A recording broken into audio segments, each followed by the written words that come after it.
ച്യൂവിംഗം ഉപയോഗിക്കാൻ പാടില്ലാത്ത ഒരേ ഒരു രാജ്യമുണ്ട്. അവിടെ അത് കഴിക്കാൻ പാടില്ല, ഇമ്പോർട്ട് ചെയ്യാൻ പാടില്ല, കയ്യിൽ വെക്കാൻ പാടില്ല. എന്നാൽ ഡോക്ടർമാർ അല്ലെങ്കിൽ ഡെൻറ്റിസ്റ്റുമാർ പ്രിഫർ ചെയ്യുന്ന തെറാപ്യൂട്ടിക് ഗം വേണമെങ്കിൽ ഉപയോഗിക്കാം. രാജ്യം മറ്റൊന്നുമല്ല, സിംഗപ്പൂരാണ്. പൊതു ശുചിത്വമാണ് പ്രധാന കാരണം.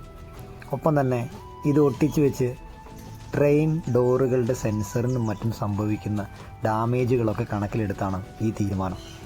1992 ഈ നിയമം കൊണ്ടുവന്നത്. ഇത് എൻ്റെ അഭിപ്രായത്തിൽ നല്ല ഒരു തീരുമാനമാണ്. നിങ്ങളുടെയോ? വിവാഹമോചനം നിയമവിരുദ്ധമായ 2 രാജ്യങ്ങളാണ് ലോകത്തിലുള്ളത്. ഏതാണെന്നറിയണ്ടേ?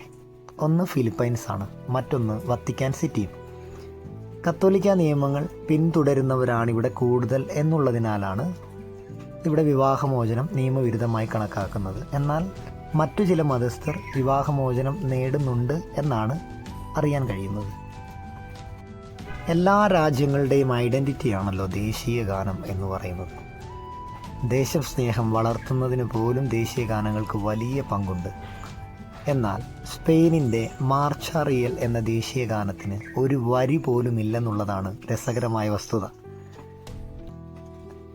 സ്പെയിനിൻ്റെ മാത്രമല്ല, Bosnia and Herzegovina, San Marino, Kosovo എന്നീ രാജ്യങ്ങളുടെ ദേശീയ ഗാനത്തിലും വരികളില്ല.